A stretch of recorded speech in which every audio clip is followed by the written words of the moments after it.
etxean esaten zidaten bezala, sartaia kirtenetik heldu behar da, eta gaurko saioan horixe egingo dugu.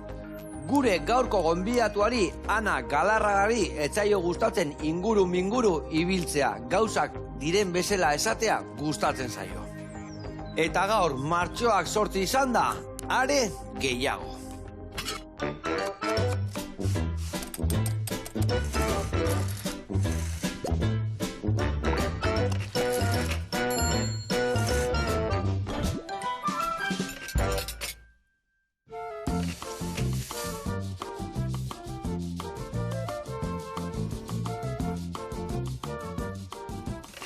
Kaixo lagunak, eguerdion, da hemen gaude Ana Galarraga eta Bilok ongi etorri, zer moduz? Oso ondo, eskerrik asko. Oso ondo, eskerrik asko zuri etortzeatik, gogore bat zuen izatia, eta zuri argi eta garbi itzitia guztai zaizku gauzak, ezta? Bai, aliketa ondoen ulertzea jende guztiak, zer ari garen esaten. Ados, eta bueno, Eluiarretik etorri da, bea, zientzia arloan ite lana, eta gaur da negunakin gainea, argi eta garbi utziko deu, zientzia arloan nola da hon emakumen egoera, ezta? Bai, ematen duelako zientzia badela zerbait neutroa edo objektiboa guztiz, eta bueno, gauzak ez dira horrela izaten inon, gizarte honetan, eta zientzian ere ez. Ados, eta betaurreko moria jarri eta ibiltzi behar izatezea, ezta? Eta graduatzen gainera, bai. Gaur, martxoak 8 izan da, zientzian arluan ibiliko gea, eta aldi berian ikusiko zuek kuiatxuakin ingo deu risoto behar bat. Ados? Oso ona. Zukaldun zemuz moldatzen zea zukalden. Ondo gustatzen zei, jatea gustatzen zei, eta zukaldean egin. Oso ondo pasako deu, eta gero gaina ondo jango deu. Adi lagunak.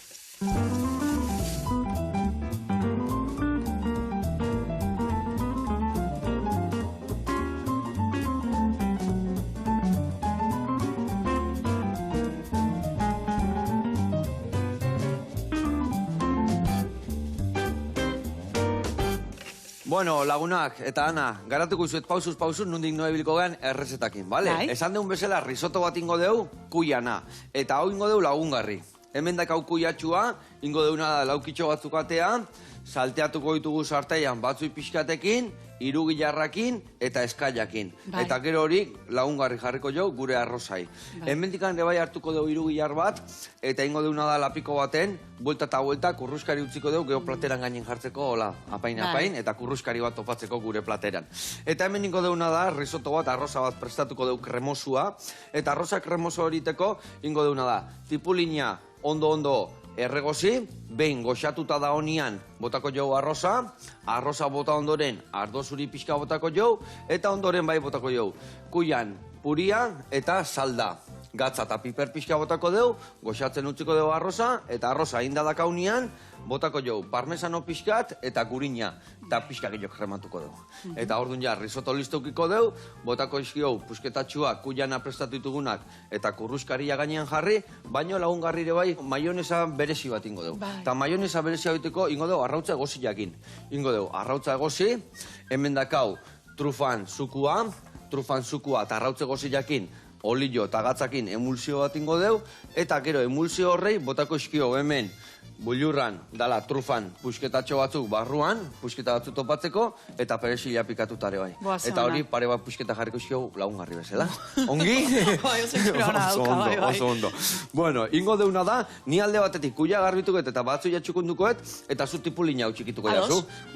Kendu txortena, kendu sustraiak, eta lauki txiki-txikitanin, bale? Bale, primera. Venga, la jarriko deumen lapikua alde batetik risoto egiteko, eta bestetik ateako beste lapikutsua, jartzeko gure kuia martxan. Ta aldi berian, mingaina eman berdio, bale, Ana? Bai, hortan ez daka barazo ondirik. Ez, ez da?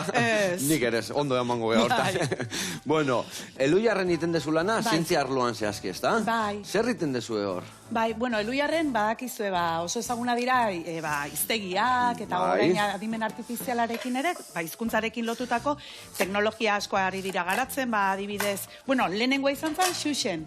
Zuzentzaile automatikoa, zuzentzaile gramatikala ere badena, eta orain itzultzaile automatikoare badaukagu. Zenek ez dugu erabili hori, eh? Zenek ez dugu erabili. Dano daki hainbeste euskera, hainbeste gaztelera, baina zenbat kakanaztedek auguruan, askotan. Eta gero beste arlo batzuk ere badauzkagu, adibidez aholkularitzan eta horrela, eta zientzian, gure lana da, zientzia edukiak gizarteratzea, batez ere gertuko zientzia eta kontzeptu oinarrizkoenak, baina horrekin batea, asmoa da, jendeari piztia, zentzu kritikoa, ikuspegi kritikoa izan dezan, gizartean gertatzen ari diren gauza askok eta askok, zer ikusia ukatelako zientzia eta teknologiarekin, eta guk izateko tresnak, ardura gure gain hartzeko, eta erantzukizunak eskatzeko eskatu behar zaizkiona. Ulertzeko adibidez, zergatik dan garrantzitsua, ezakit trantsizio energetikoa. Eta trantsizio energetiko hori egiteko modu bat baino gehiago daude,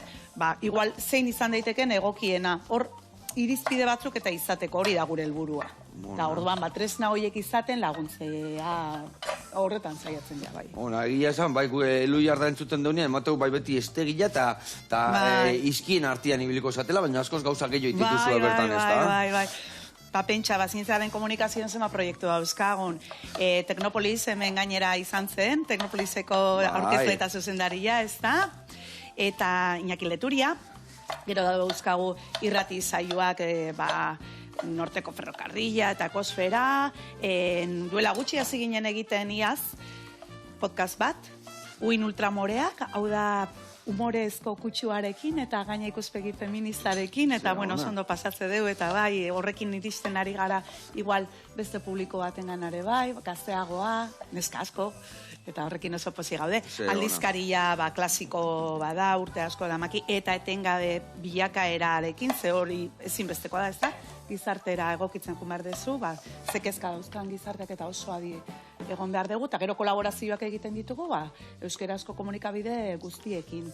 Eta hezkuntzan ere aritzen gara, pixkat, gizarteko arlo guztietara iristen saiatzen gara. Zen bat, orduan elu jarren ekipo galanta edo mozeate horrez, da? Talde handik jaseate, ez da? Bai, guztira ia arlo guztiak aintzat hartuta, eta gure bazen bat izango gara, 20 piko edo. 20 piko edo, ona. Txatea espertzen hori. Ondo pasatzen. Batez ere, ondo pasatzen du hori, batetik, baina bestetik pilat ikasten dugu. Eta bestearen gandik, Eta ze gauza garrantzitsu egititu zuen gudanontzako. Gudanok ikaste gore eta eguneratzeko. Egia da dana daukate gizarte bokazio hori, bai. Ondo. Zea askarra ibiltzean labanakin, bota honea. Ondo zorrozuta da. Ondo zorrozuta da, ondo. Horrea xe bota, olioak ego jarriko jau, eta hoi martxan jarriko dugu.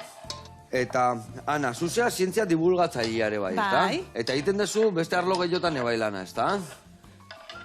Esan bezala hori, zientziak gizarteratzeko proiektu guztietan, eta hor politena da, adibidez ez eta aipatu, baina umeentzat ere irria aldizkaria dela irritxe eta porrotxek eta, irrien lagunak daukan aldizkari bat aurrentzat, eta hor zientziari buruzko horri bikoitza daukate, eta hori ere hasieratik nik egiten dut orduan, hori da oso polita.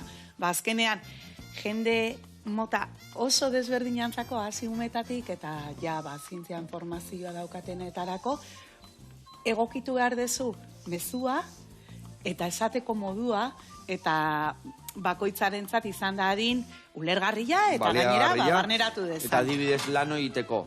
Nola sartu bihargea eta zer desberdintasun dago bai umetxo batei esplikateko zientzia o heldu batei. Claro, hori da. Aldik gauza berdina, baina era desberdina esplikatu biharko da. Ziero, ezakit, imaginatu mareak esplikatzea, eta mareak daukaten eragina, edo ilargiaren faseak aur bati, edo heldu bati, eta zer esanik ez, zientzia ikasketak edo badauzkan bati publiko espezializatuago bati, klaro, sakontasunean, ezakazer ikusirik, gero zer erabiliko dezun, engantzatzeko, edo arrapatuta jendia hor katiatzeko, ez da? Horri guztiak, sormenetik ere asko dauka, eta hori ere asko gustatzen zait. Lehen osan desuna gu, inoiz, ez gala aspertzen. Eta oso polita. Eta gero, leheno aipatu esun oso gai garrantzitsu bat, betaurreko moriena. Zer gertatzen da zientzian ere bai, azkenean gaur bezalako egun garrantzitsu batian, emateu gizonezkoak diala hemen balio duenak ebai, ez da? Bai, hori gainera oso garbi ikusten da, badaude beste arloetan ere erabiltzen diren kontzeptu asko, zoru likatxua, zerri deitzen zaio hori. Hori beste, esan bezala, beste karrera batzutan eta profesio batzutan ere gertatzen da, baina ematen du, emakumezkoentzat, lurra, itxasgarri bat eukiko balu bezala, ez da, eta ez deu lortzen goiko postutara iristea. Zergatik? Emakumezkoen ekarpena gutxi etxe egiten direlako batetik, edo lotuta egon daiteke baita ere laneko ordutegietara eta laneko dinamiketara igual, eszentzia bat hartu du amatasunagatik, edo ordutegi murriztua, horre guztiak egiten du igual, zuzendaritza karguetara eta ez iristea. Beste bat, eta horri oso lotuta, bada, kristalesko sabaia deitzen zaiona, tope bat balego bezala, eta hori nola puskatu. Igual ez ez puskatu nahi baitare, igual helburuak ere desberdinak izan behar dute. Baina hor garbi ikusten dana da, emakumezkoak eta gizonezkoak hasiera batian, unibertsitatean, zientzia eta teknologia arloan, naiz eta parekatuta egon guztiz, eta leku batzutan gaina emakumezkoak gainetik. Gero oztopoa daudela. Gero aurrera juna ala, emakume honeunekoa geisten juten da. Eta hori zergatik da, hor arrazoi batzuk daude, eta oso zaila da, hor bakarrik matasun laguntzak eman da, edo horrelako gauza puntualak eginda ze asko egiten da. Beste geruza asko ebaki berdia, oidan aurrea juteko, bide berdinak harrapaututa. Eta orduan, gure lana hori agerraraztea da batetik, hori ikus dadila, hori jendia jakin dezala, ze lehen esan deten bezala, ematen du zientzian dena dela neutroa eta dena dela objektiboa, eta orduan ez dela horrelako hori gertatzen, bai gertatzen da, eta gero laguntzia nundik bilatu daiteken, hori inklusiboagoa izan dadin zientzia, ze igual hori emakumezkoak zientziara erakartzeko eta zientzian iraun dezaten, igual testu ingurua da aldatu behar dana, ez da, beraientzako izan behar dudi gabe. Eta hori zain erresa. Eta hori ja gizarte mailako denbora asko bihar deo, urteak eta urteak, edo nundikan joko berdu, nuna izate indar gehien egiten. Azkenean iraultza bat behar da, ze horrela jarraitu ezkero, bilakaeran ikusten da, bueno, ez da denbora kontua bakarrik. Zurik egiazko da hola, ez dakize da hola, baina gero barrera horiek sortzen dira, eta azkenian berdinian gaudela, ez da? Eta gero hausokat irabat dezela da, aurreratzen dena ez pentsa irabazita dagoela, gero atzera egiteko arriskoa dago beti, eta adibidez, pandemian hori ikusi zen, pandemian etxera joan ginenean lana egitera, ordura arte emakumezkoak ari zirena, maila berean gizonezkoekin, ez da pentsa laboratibi batean, etxera jontzirenean lana egitera, gizonezkoen lortu zuten ordura arte baino artikulu zientifiko gehiago argitaratzea, eta emakumezkoek atzera egin zuten. Eta hori zeba, etxeko lanak eta historia dialako. Etxera hori da, orduan ja bere gain hartu zituztelako emakumezkoen lan batzuk gizonek ez zituztenak hartu. Eta hori zergatik? Gizarteak horrela eskatzen digulako guk ere hori barneratuta. Eta emateko ez bazu egiten, etxeatela iondo egiten, eta aldi baten da, zaudete hor, entela espadaira pare esatean bezala, ez da? Katxila, mar. Bai, hori da, orduan, bueno, oso komplikatua da. Eta horrek ondorioak dazka, eta hori da kontua, ez da, zenbat eta inklusiboagoak izan ikerketa taldeak, ze hori da bestea, ez da, zientzian taldean egiten da lana.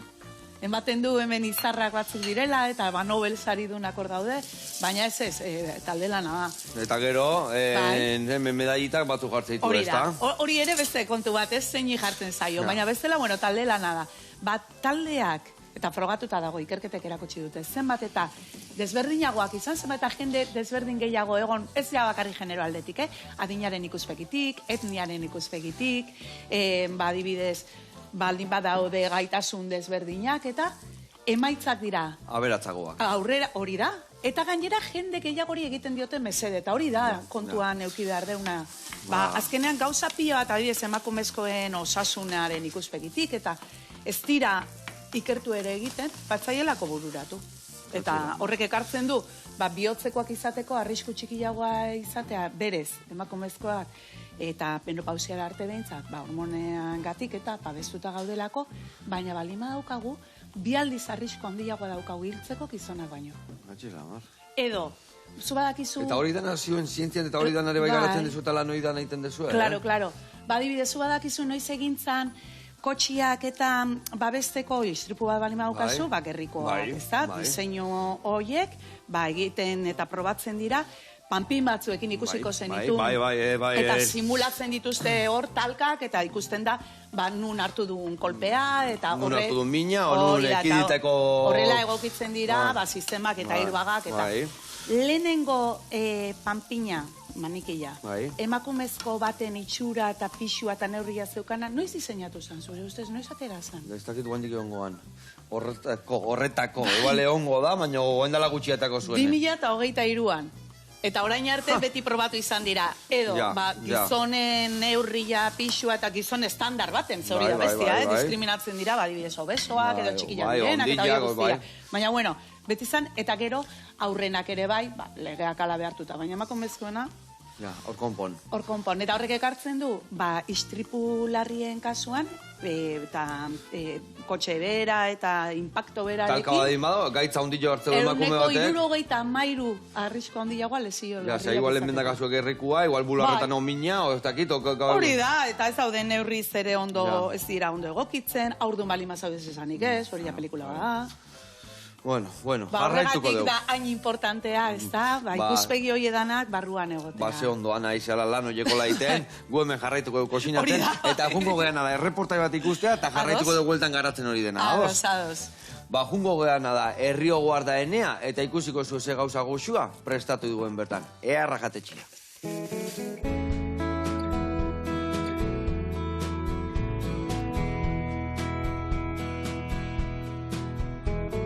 Kaixo Joseba, ni Bilan naiz, gaur hemen gaude Hernanin, Herrio Guardaenea jatetxean, eta gaur gure jatetxeak utziko izuegu.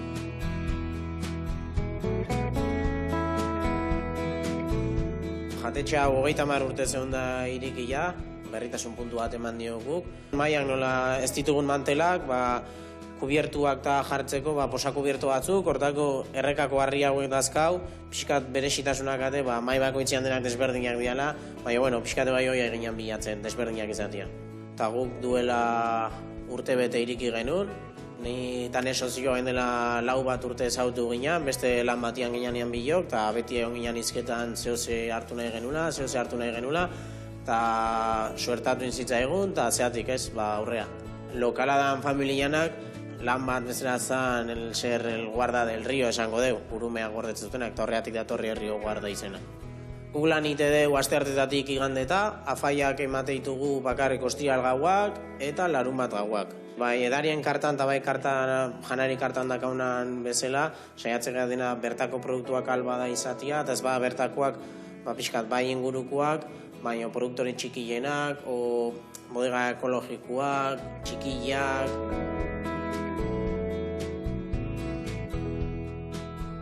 Gaur ingo ditugu orburuk, bruxelasakin eta kokospiakin. Hortako, inditugu lehenbizi orburuk konfitatu, bazio bolsa batzutan sartu ditugu, ordu bat erdiz, 85 graduta, limoi pixkatekin eta peresiakin. Eta ingo ditugu, zati bat parriatik pasa, eta gero beste zatia prejitu ingo ditugu.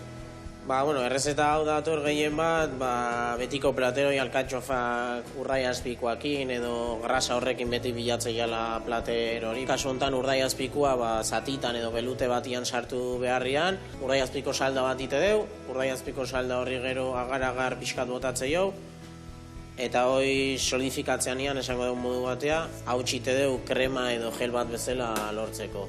Saiatzea betiko plater horiei, bueltatxo batzuk ematen, beti hemengo produktuekin saiatzen, horreatik saiatzea bertako bruxelas hauek, karabeleko kuat giala, maskarako koko espia, pixkat horri babesa emateko. Hemen bruxelasak dazkau, bruxelasak iteitu gatzetan sartu, eta geho parrillan. Hola lortzeu mikaztasun hori kentzia bruxelai. Nik sukaldaritza ikasi nun Donostin, eta gero, Italineo nintzen, geho Mediterranean bai, geho Orion, Hernanin, eta geho nesozioa, asko onda Estrella Michelin ezberdinetan, Europatikan. 3 formato azkau, esango genuke, dakau degustazio menu bat, gure oferta pertsonalena izango zala, pixe gastronomikoena, 9-10 bat platerekin, gero dakau, astian zehar eukitzeu merkatu menu bat, asteartetatik ostiraleta, eta gero kartan badakagu pixkat danetatik, plater tradizional batzuk, gehien bat gure eskaintza nahiko desberdina da. Hemen dazkau, osagai guztik esango dugu bukatuta, oain gehatzen eguna izango zen, platera montatzia. Basian jarriko dugu baratxuri urzuria, gero urdai azpiko gel batekin pintatuko dugu ingurua, ordenak jungo geha pixkat kolokatzen, eta gero botako jo urra, zeboinua, maskara lekun berriko Euskal Txerrien kokospe pixkat, soplete batekin pasako deu. Berri zeboina botako jo, espeletako piperra berrirero ere botako jo, pixkat, bisitasun pixkat eukitzeko, eta bukatzeko, ilar brote hauen jarriko izkio, eta hola eseia listo dengo zen gure platera. Bueno, Joseba, hau da orduan gure platera, eta gonbidatua zaudete etortzia nahi zutenean, Hernania, Herrio Guarda Jatetxea, hau eta beste hainbat plater probatzea. Eskerrik asko eta jo. Aupa Beñat eta aupa Hernani. Ai, ama, zeitxura, platetxo gero, ai, ama. Gue hau bukatzen deun, bestela hemen txegozia geratuko gea eta zeo egingo deu. Bezarka da hondi bat eta mil esker plater goxo hori eak ustegatik. Ondo izan da gu hemen jarraituko dugu kosinatzen. Hemen indeuna da behitu, tipulina dakau martxan, metxean atxikitu iguna, eta hemen laizter botako dugu. Arroza, goxatuko dugu pixkat, eta gero jungo gea txakolina, eta kuian puriakin eta saldakin. Beste alde hemen ingoetena da, lehendabizi batzu ja bota daño lehenuo, landu ingo pixkat. Zeratikan, bestela batzu jak erreko zaizkigu, eta kuia gorra geratuko zego. Orduan pixka goxatuko et oliotan, gio botako joet, irugilarra pusketetan, eta bukaeran botako jo batzu ja, eta gero eskaia. Vale. Eta hemen lanen jarraitzeko, inbiar deuna da, baitare, beitu, hau raiatuta utziko dugu. Vale? Gero jak rematzeko, eta ingo izutena da, beitu. Hemen dakazu raiadoria, jarriko zu boltxo batekin, eta bertan utziko zu raiatuta, eta gero ja azalakin eskuan geldituko zea. Azala botako dugu, untxientzako, txakorrantzako, zozetako erabiliko dugu, bale? Venga, hoi zure kontu, eta hau nere kontu. Bueno, Ana, konta iguzu, lebai ikerketetan da gizonezkoek abantagia gehiago dakau, ez da? Bueno, ja txikitatikan ikusten da hori, benetan, Eta 6 urterekin, ja ikusten da, nola emakumezkoek lan bate eskolako kontu bat, edo ondo egite bali madute, beraiek ere uste dute dela, neska saiatuak direlako, eta, bueno, arreta ondia jartzen dutelako, neska txintxuak, hori da eskatzen zaiena. Aldiz mutilek, beraiek ere esaten dute, eski ze hona naizen. Ondo egite bali madute, bere burua itxalo, hori egiten zaielako. Eta diez, mutil bati, bueno, nota inonak ez izatia, barkatzen zaio baldin eta kiroletan oso nabalima da, esate baterako. Biurri jatea da zaigulako, baina artista hutsa da, ez da? Eta aldiz neskei etzaile barkatzen, eta ez. Neska bat ez bada txukuna, jazikina da, ez da? Eta ez dakize. Eta horren nota honak eta gero bestelako marrazketan oso nabalima da, hori gerorako, ez da? Ordan hori ja txikitatikan barneratzen da eta ikusten da, gero horrekin zoaz, mundura. Eta berdin gertatzen da, laborategira iriste balimazea. Neskak izango dira egiten dituzten lan iskutu horiek, adibidez, laborategitan gertatzen da gauza bat. Bekaduna datorrela.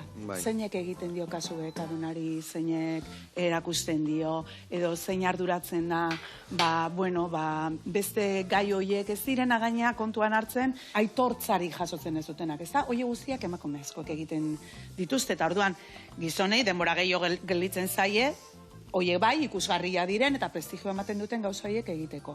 Eta desberdintasun horiek txiki-txikitati barneratzen dira. Orduan ez da zientziak berez egiten duen zerbait kasu horretan. Baizik eta hori da. Daukagun, sistema matxista ez, horre ere nabaritzen dela, erabat. Eta nundik heldu behar diogo, zer nundik izate lana honei buelta manal izateko aldan neurrin bere lekua juteko? Gu hasi ginen eta horrere uste dut bide pixkat egin deula. Iruditzen zitzaigun oso garrantzitsua eta hala esaten zuten. Importantia zela, neskek izatea erreferenteak, adibideak, zientzian eta teknologian aurrera egin duten emakumeak existitzen direla, ze jende guztia dakizki gutxienez zientzialari gizonezko bat baino gehiagoa, Einstein noski, baina gero burura etortzen zaizkizun beste guztiak ere, gizonezkoak dira. Eta emakumezkoa Marie kenduta inork ezakigu.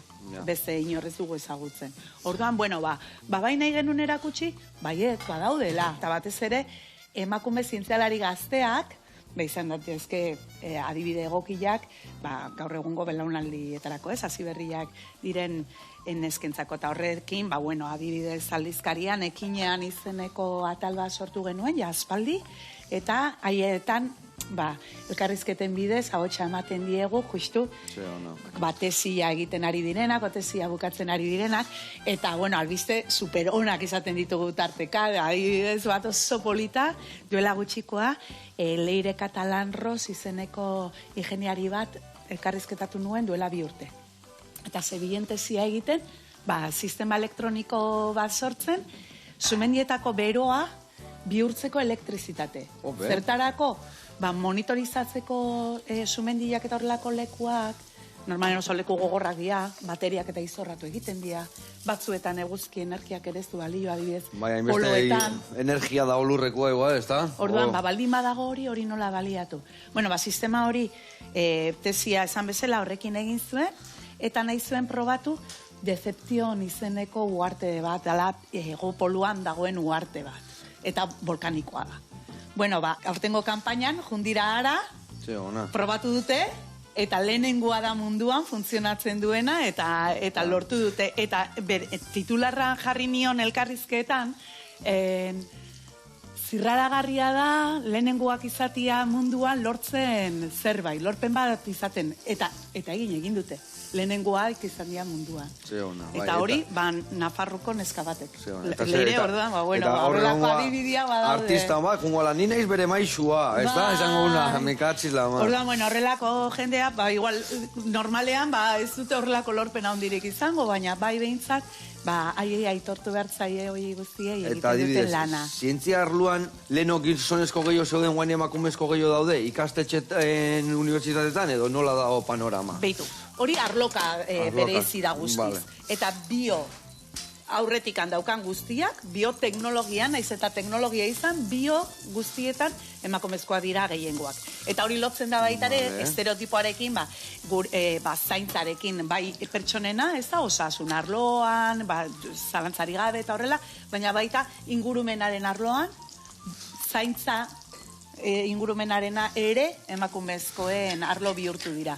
Eta hor gertatu da, arlo horiek leno gizonezkoek zeukaten hor gehiengoa, eta emakumezkoa sartu ala, feminizatu ala, prestigioa galdu dute, eta soldata jetxi egin dira, eta baldintzako okerrago dira.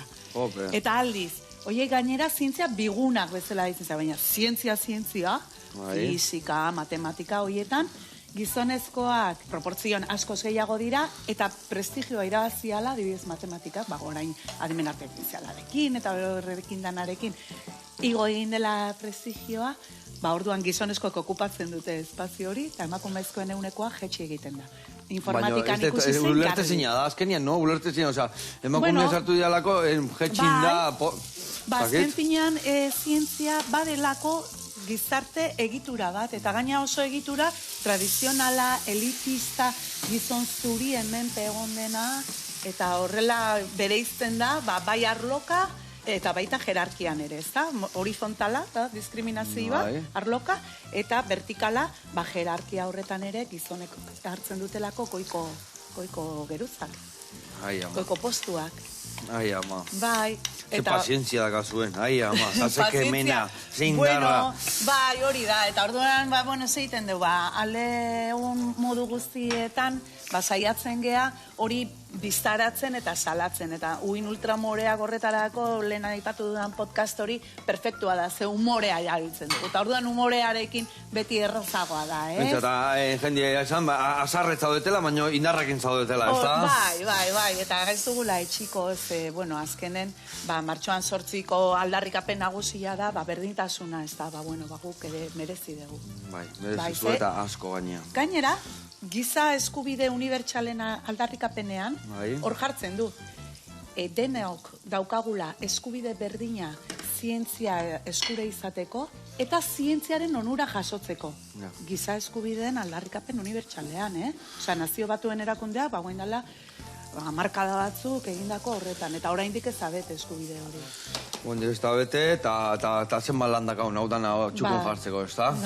Bueno, horrei heldu, hortan jarraitu, eta hemen guk eitzin da bagoaz aurrak atxerrek itxarrak, Dana pxietuta dakau, hemen txe honei guain energia pixka sartuko jo, zeatik bota deu kuia eta salda, baino bero pixka faltau irekiten azteko, zeituan hasiko zaigu, behitu ja horrenengo burbuliak azten hazidia, eta guain nola kuian puretxua bota deun, garrantzitsua da ondo irekiten hasi arte hueltak aeon. Eta gero salda pixka gehiago bota, puria peatzen hastea.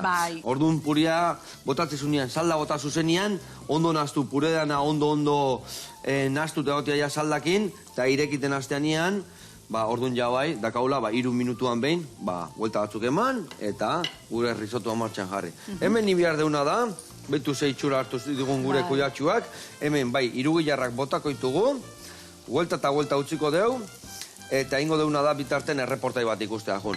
Erreportai ikustea jungo gea, eta hueltan bertan batzu ja, eta eskaila botako deu, ingo deuna da arrautzakin emulsioa prestatu, eta ja gure risotoak krematu. Bai? Ba, zehazki jungo gea honekinea, eta ikusiko zuen Durangon dao, eta behaiek nutrizionista dira, eta guain superelikagaian inguruan esango igue gauz asko, eta asko ikasiko deu, zeatikan askotan nastu ite igue. Guazen entzutea.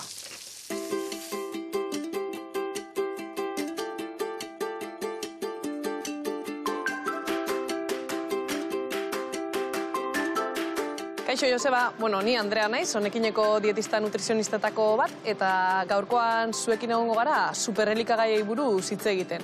Beharrezkoak aldira, gure osasuna bestela jokoan aldau, horri buruz hitz egingo dugu gaur.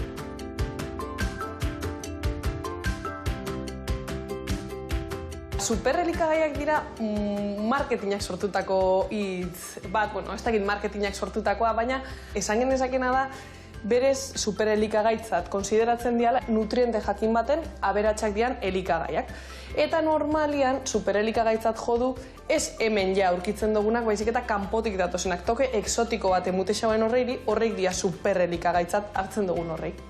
Ez da existitzen gaur egun oinarri zientifiko bat superelikagaiak sailkatzeko, ez da definizio adosturik, gero bai dauena da modan jartzen dian edo asko hitz egiten den elikagai horrei buruzko ikerketa zientifiko zehatzak. Ba ikusteko ja benetan ze abantaila dakoin edo ze onurak eskaini aldauen, baina sortu dira gehiago askotan sortu dian afirmazio horrein ondorio. Orduan, historian zehar superelikagai ezberdinekin topo izan dugu, eta askok seguro identifikatzen duzuen bat da goiko bai hauek, ezta? C vitaminatan aberatsak, kaltzioan aberatsak, baina benetan hauek beharrezkoak dira gure elikadura osasungarria aurrera eramateko?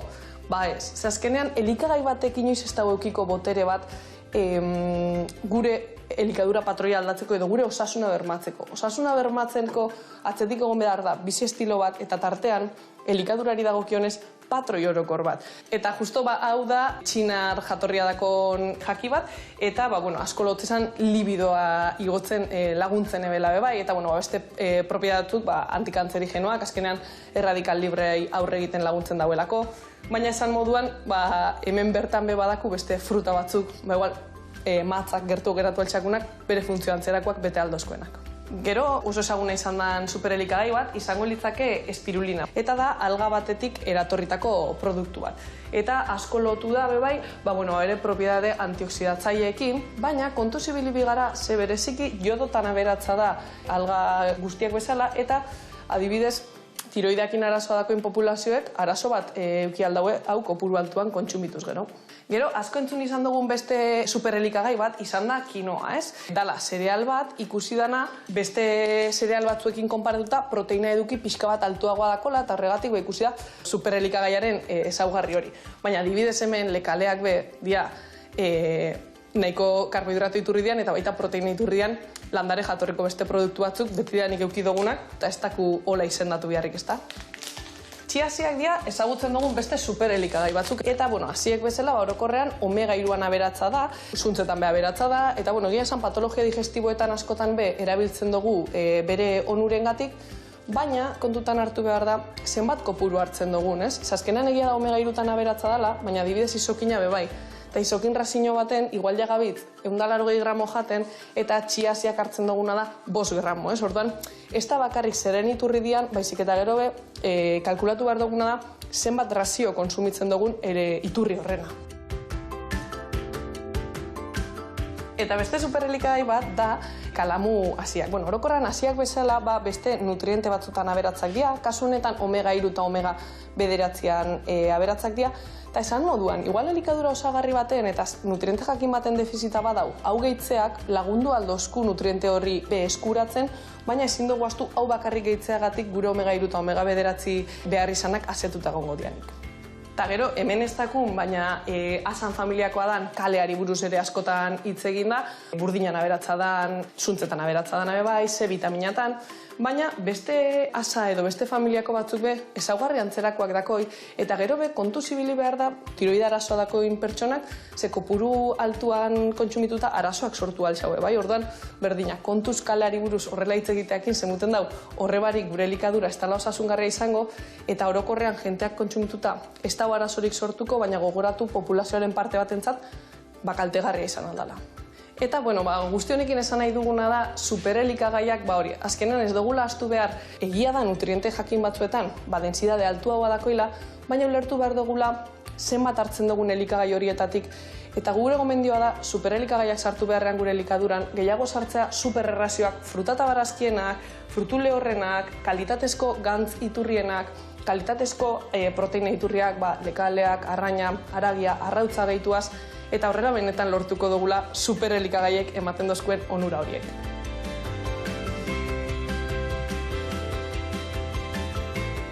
Bueno, Joseba, eta hau izan da gure gaurko honekineko nutritipa, gogoratu superelikagaiak ez dauzela kanpotik ekarri beharrik, gure hemengo sukaldietan badakula bertako edian superelikagai horiek, eta, bueno, hurrengo baten beste gomendio batekin ikusiko gara. Gero arte!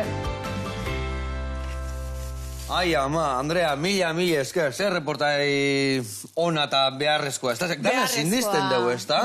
Askotan, esaten diguena, egia esan mila esker, eta hori, superalimentuak badazkaula hemen, eta Euskal Herrian dakaun alimentokin kanpokoak beti ondo etortzea. Eta berazgarria da gauza berrik etortzea, baina ez gea erotu bihar, ez da? Guain ez du guriak ez du balio, zertako, ez da? Bueno, eta ez hori bakarri, batez ere ez dugula sinistu behar, horrela esaten digutena, ikusi gabe ze oinarri daukan, eta hori da gure lana hain justu, ez da? Espiritu kritiko hori sustatzea, gainera askotan etortzen da zientzia izenekin eta mozorrotuta, ez? Omega 3, ez dakigu zer da? Estudio hau indute Ameriketako, estatu batutako, ez dakize ikastetxetan, da jarrik esateuna amen, ez da? Bai, hori ere bai. Eta zen epatu ikerketa hori. Bai, eta, bueno, azkenean, nork irabazten du horrekin, askotan horri pista jarraituta iristen gera ondorioetara, baina batez ere hori, bai, izan behar dugu oso erne egon behar dugu, ematen dizkiguten mezu horien atzean zer egon daiteken, eta egiatik zer daukan. Adibidez, oraindik ere, eta Nazio Batuen erakundeak eta osasunaren mundu erakundeak salatzen dute, ze mezu etortzen diren, umeentzako, biberoientzako esnea horretan, eta jartzen du, oso ona da, edo inkluso ezinbestekoa, garapen kognitiborako, alegia, adimena eta ondo garatzeko, eta garapen fizikorako. Eta ez dute esaten, baina manbularreko esnea, hobea eta guzti da. 120 aldiz hobea dala, ez da? Presio handia egiten zaie leku askotan emakumezkoei, bularreko esnea eman ordez, eta balitekezu nahi ez izatea, hori gauza da. Baina egitea zientziaren izenen eta pentsatuz hobea dela, hori saltzen dizutelako, eta hori gertatzen da munduko leku askotan, hemen zorionez, baina aspaldi erakutsi ziguten ez, baina benetan presio handia dago, gainera orain zare sozialekin eta sortzen dira Facebooken, eta horrelako zare sozialetan asmo honeko aholkularitza eta ama izan berrientzat eta laguntzeko, eta hor saltzen dizkiete horrelako gauzak. Eta hor saltzen dizuet, pentsa.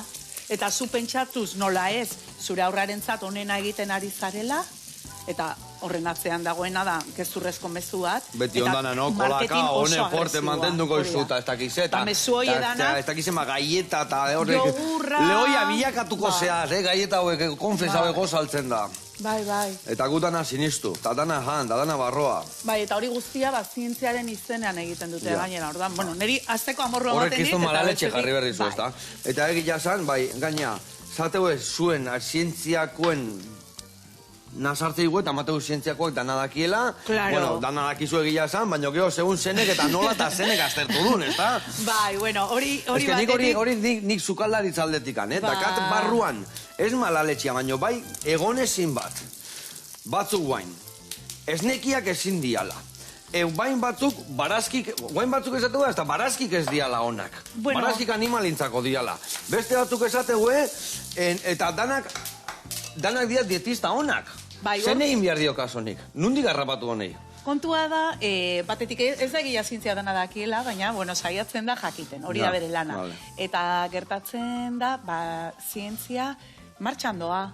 Eta orduan, egia da, dauzkazun tresnekin, igual iristen zarela jakitera zerbait, baina egia da, zerbait dakizunetikan, beste hainbat galdera sortzen direla. Eta, bai, nundik egin galdera hoiek, eta baita galdera hoiei erantzuna emateko dauzkasun baliabideak ere aldatzen doaz, eta horregatik ezagutza hori handitzen doa. Adibidez, arrain urdinarena, akordatuko zea gutxikila ginenean, arrain urdinak izendu egiten zuen, koipea asko zeukan. Arrautza de bai, eta arrautza eta nahi nona, bakarra altzen dukan, eta... Hori da, kolesterola jotzen zuelakoan, eta gero ikusi da ez.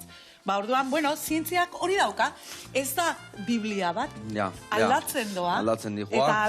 Baina aldatzen dihua, segun zenik omeni zaion, segun zen balurrero zituen, segun zenek ze alimento nahi duen kalerarazi. Berez egila da, zientzia sistemak badauzka hor, bere tresnak, juteko benetan egiaztatzen, hori, evidentzia horiek horrela direla. Eta horregatik, esperimentu batek beti izan behar du, errepikagarria, erreproduzibilia. Ez behin inda, ja inda gelditzia, ez da? Behin inda, ez, eta beste norbaitek egiten badu, pauso berdina jarraituta, emaitza berera iristen dela. Ez bada horrela, berrira zira. Ez da ondo inda, ez da? Claro, hori da. Orduan, hor badaude bere baieztatzeko edo ezeztatzeko sistemak badauzka. Emaitza horiek ikusteko benetan fidagarria diren ala ez.